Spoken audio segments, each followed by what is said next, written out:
I, 36F, have been dating Mark, 46M, for 3 years now. We met at a charity event in New York where I was volunteering for a children's education program. I moved to the US from Russia 15 years ago for my master's degree in marketing and ended up staying here after landing a job at a prestigious marketing firm. I started as a junior executive and worked my way up to become a senior marketing director through hard work and dedication. Let me give you some background about how we met and our relationship. That day at the charity event, Mark was there supporting his friend's organization. He wasn't dressed like someone from a wealthy family, just casual jeans and a simple shirt. He drove a regular Toyota, and we bonded over our shared interests in classical music, hiking, and traveling.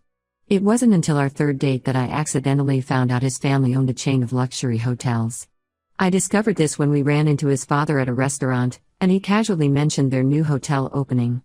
This didn't change anything for me. I was already falling for Mark's kind nature, intelligence, and sense of humor. Mark and I got serious pretty quickly. Within 6 months, he introduced me to his family. His mother Martha is a socialite who's heavily involved in charity work, and his father James runs their hotel business. They also have a younger daughter, Sarah, who works in the family business. Initially, everything seemed perfect. Martha would invite me to their summer house in the Hamptons, and we'd spend weekends together. James would ask about my work and seemed impressed by my career growth. Sarah and I became close friends. I even helped organize her baby shower last year and spent weeks planning it. I put in genuine effort to be part of their lives. I attended all family events, helped Martha with her charity functions, and even used my marketing expertise to help Sarah with some hotel promotions. I never asked for payment or recognition for any of this. I did it because I thought I was becoming part of the family. Mark and I have been talking about marriage for the past 6 months. We even looked at houses together last month, and he hinted about proposing soon. We discussed having children, and I met with his family's financial advisor to understand how to merge our assets. I was already planning to sign any prenup they wanted. I have my own money and career, and I never wanted theirs. Everything seemed perfect until yesterday when Mark came over to my apartment. He seemed nervous and uncomfortable. He told me about their Christmas plans. The family was spending 2 weeks at their lodge in Aspen, a tradition they've had for years. Then he dropped the bombshell: I wasn't invited. When I asked why, he hesitated before telling me that his parents think I'm just after their money. Their reasons completely shocked me. Apparently, they grew suspicious because I always compliment their houses and ask questions about their business. They think I'm too interested in their lifestyle and properties. They brought up that I'm from Russia and younger than Mark, suggesting I must be looking for a wealthy American husband. Martha told Mark she's seen too many cases of foreign women marrying rich men for green cards and money. They even mentioned that I dress too well for my salary and must be trying to fit into their wealthy lifestyle. The worst part wasn't even their accusations, it was Mark's reaction. Instead of defending me, he said he understands their concerns. He suggested we spend Christmas apart this year to give his family some space to process their feelings.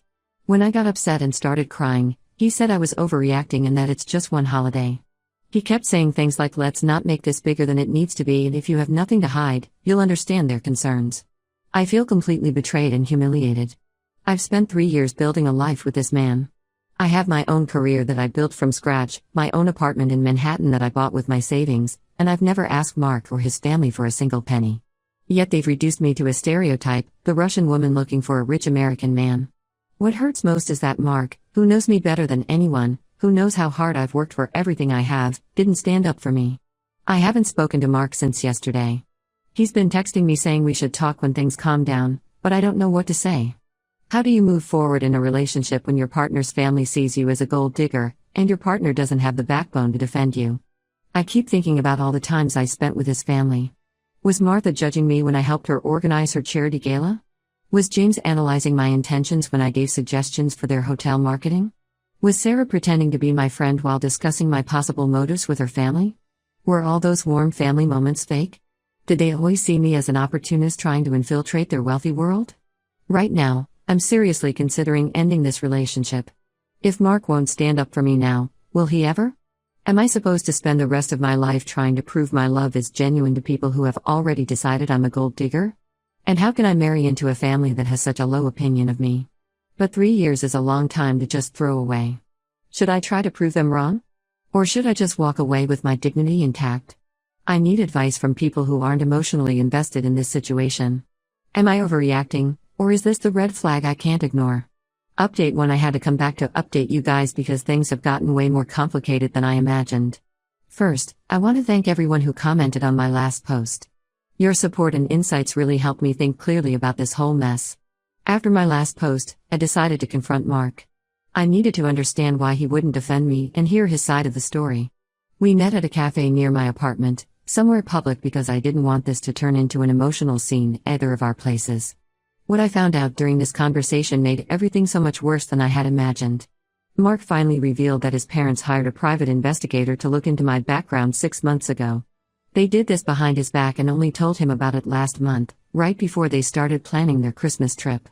The timing explains why they suddenly don't want me around for the holidays. The PI dug deep into my past in Russia and my life here in America. They found out about my father's construction company in Russia that went bankrupt when I was in college. Dad had to start over from scratch, and that's partly why I worked so hard to build my own career. But Mark's family somehow twisted this into evidence that I'm used to living off other people's money and looking for someone to bail me out. The investigation also uncovered that I briefly dated Robert, another wealthy man, before Mark. It was a 3-month relationship that ended because we wanted different things in life. To Mark's family, this wasn't just a normal dating experience, it was proof that I specifically target rich men. What really got me angry was how they invaded my financial privacy. The PI got hold of my credit history and found out about my credit card debt from my early days in America. When I first started my career, I had to put everything on credit cards: rent, food, work clothes. I also send money to my parents in Russia every few months to help with my mother's medical bills. His parents saw all of this as proof that I'm financially irresponsible and looking for a wealthy husband to solve my problems. When I asked Mark why he kept quiet about this investigation for a whole month, his answer shocked me. He said he was trying to protect me. But then he admitted something that broke my heart. When his parents first showed him the PI's report, he started having doubts too. That's why he's been acting distant lately and why he didn't fight harder for me to come to Aspen. He actually started believing their twisted interpretation of my life. I sat there speechless. This man, who I shared my life with for 3 years, who knew all my struggles and achievements, had been secretly doubting me for a month based on a PI's report instead of talking to me directly.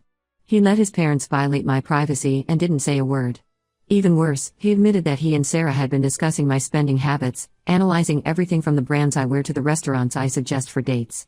The conversation took an even uglier turn when I brought up the fact that I never asked him or his family for money. His response? "Not yet, but my parents think you're playing the long game." He said this with such casualness, like it was completely normal to assume your girlfriend of 3 years is running some long con on your family. I was done at that point. 3 years of love and trust, destroyed by paranoid assumptions and prejudice. The worst part was realizing that Mark wasn't the man I thought he was. He didn't just fail to defend me, he actually started believing these horrible things about me. After our talk, I went home and looked through all our photos together. Every memory now feels poisoned. Those family dinners at their mansion, vacations on their yacht, celebrations at their country club, they were probably just opportunities for them to scrutinize me. I remembered how Martha always asked about my job and seemed so interested in my career progress. Now I realize she was probably just checking if I was really employed where I claimed to be. The next day, Sarah called me. She tried to justify their actions by telling me about their past experiences with gold diggers. Apparently, their cousin married a woman who tried to take half their family business in the divorce. Sarah said they were just trying to protect their family assets, and that if I really loved Mark, I would understand their concerns and cooperate with their investigation. I hung up on her. I don't need to prove my love to people who hired a PI to investigate me like I'm some kind of criminal. I texted Mark that I needed space to think. He responded with a long message about how much he loves me but needs to be sure about my intentions before going against his family.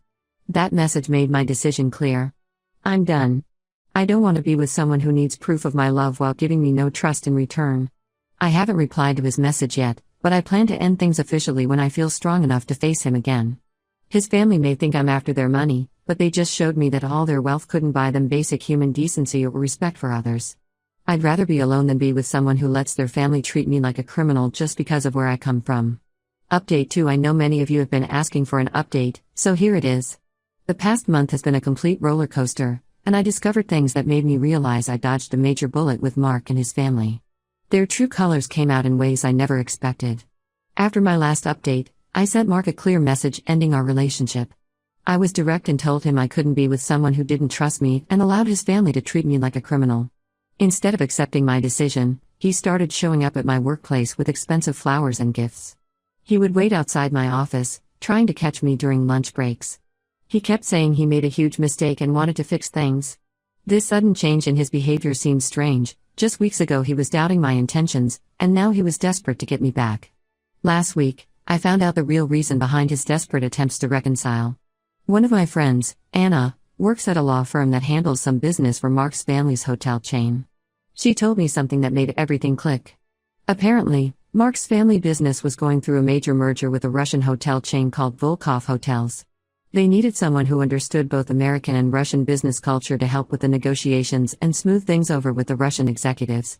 Mark's father had been asking about my background in their family discussions, not because he was worried about me being a gold digger, but because he wanted to use my connections and knowledge for their business deal. The whole pie investigation was probably more about checking my business background than my personal life. They wanted to know if I had useful connections in Russia. This made me look back at certain conversations in a completely new light. I remembered how James, Mark's father, always asked detailed questions about my father's construction business in Russia and my connections there. He wanted to know which cities we operated in and who our clients were. At the time, I thought he was just being friendly and interested in my background. Now I realize he was mining me for information and contacts. The final confirmation came from Emily, Martha's personal assistant of 5 years, who reached out to me after quitting her job. She told me that the family had actually planned to offer me a position in their company after the wedding. They specifically wanted someone they could trust who understood Russian business culture, and marriage would have ensured my loyalty to the family. Emily overheard many conversations about this plan in their house. When I confronted Mark about this, he tried to spin it as a positive thing. He said his parents had actually grown to respect my business acumen, and this could have been a great opportunity for me to join the family business. He didn't understand why I was upset. In his mind, them wanting to use my background and connections was a compliment. He kept saying things like, "This proves they see your value and we could have built something great together." The irony of the situation is just incredible. They accused me of being a gold digger while they were plotting to use my background and connections for their own gain. They investigated my past looking for proof that I was using Mark, while they were the ones planning to use me all along. The Christmas trip exclusion was probably because they hadn't figured out how to approach me with their business proposal yet. I've blocked Mark's number and all his social media accounts. His sister Sarah tried to reach out again, this time directly with a business proposal about joining their company. I blocked her too. I'm not interested in being anyone's business asset disguised as a family member. Some of his relatives have been spreading rumors in our social circle that I walked away from the relationship because the family wouldn't give me what I wanted. They're telling people I got upset because they made me sign a prenup agreement, which never even happened. I don't care anymore. The truth is, what I wanted was genuine love and respect, and clearly, that was never on the table. Looking back, I feel stupid for not seeing their true intentions sooner. But I guess love really does blind you sometimes. At least now I know exactly what kind of people they are, a family who sees relationships as business transactions and people as assets to be acquired. Update 3. I wasn't planning to update again, but something happened that made me want to share this final chapter with you all. Yesterday, I ran into James and Martha at the annual Children's Hospital Charity Gala in New York. This was the first time I'd seen them since everything fell apart. Through my business contacts, I learned that their Russian hotel merger with Volkov Hotels had completely failed. The negotiations broke down due to cultural misunderstandings and communication issues. They lost millions in preliminary investments and legal fees. At the gala, Martha tried to approach me, probably hoping to smooth things over now that they desperately needed someone who understood both cultures. I saw her walking toward me but turned around and walked in the opposite direction. Later that evening, Mark showed up. He'd apparently heard from mutual friends that I would be there. He looked different, stressed and tired. The failure of the Russian deal had hit their business hard. He found me at the bar and started talking about how much he missed me. Then he smoothly transitioned into talking about their business struggles. He told me their international expansion plans were failing one after another. They tried to hire other Russian consultants, but nothing worked out. He hinted that there might still be a place for me in their company if I was interested. The way he phrased it was almost comical. "Mom and Dad realize now that they misjudged you. They see your true value." He even suggested we could start over, this time with his family's full approval and support. When I didn't respond positively, he mentioned that the salary would be more than generous. I just laughed. 6 months ago, they thought I was a gold digger trying to get their money. They hired a pie to investigate me and excluded me from family events. Now they wanted me to help save their business. Their pride had finally taken a backseat to their desperation. The best part? I recently got promoted to Vice President of International Marketing at my firm. We're actually expanding into the luxury hotel market in Eastern Europe, and I'm leading the project. We're already in talks with some of their competitors, including Volkov Hotels. The same company that refused to work with Mark's family is now eager to partner with us. I told Mark that all their money couldn't buy what they really needed: genuine respect and cultural understanding. I also mentioned that I'm bound by my company's non-compete clause, so I couldn't help them even if I wanted to. His face when I said that was priceless. Mark still sends me occasional texts about how his family has changed and learned their lesson. Each time their business faces another setback, I get a message from him. Last week he even suggested that we could keep our relationship separate from business, as if that was ever the real issue. I don't respond to any of his messages. Some people only realize your value when they need something from you. I'm done being undervalued and second-guessed. My time, knowledge, and love are worth more than being someone's backup plan or business strategy. To anyone going through something similar, trust your gut. Sometimes walking away is the best way to move forward. I lost a boyfriend and his fake family, but I gained something more valuable: self-respect and the confirmation that I made the right choice. Success really is the best revenge.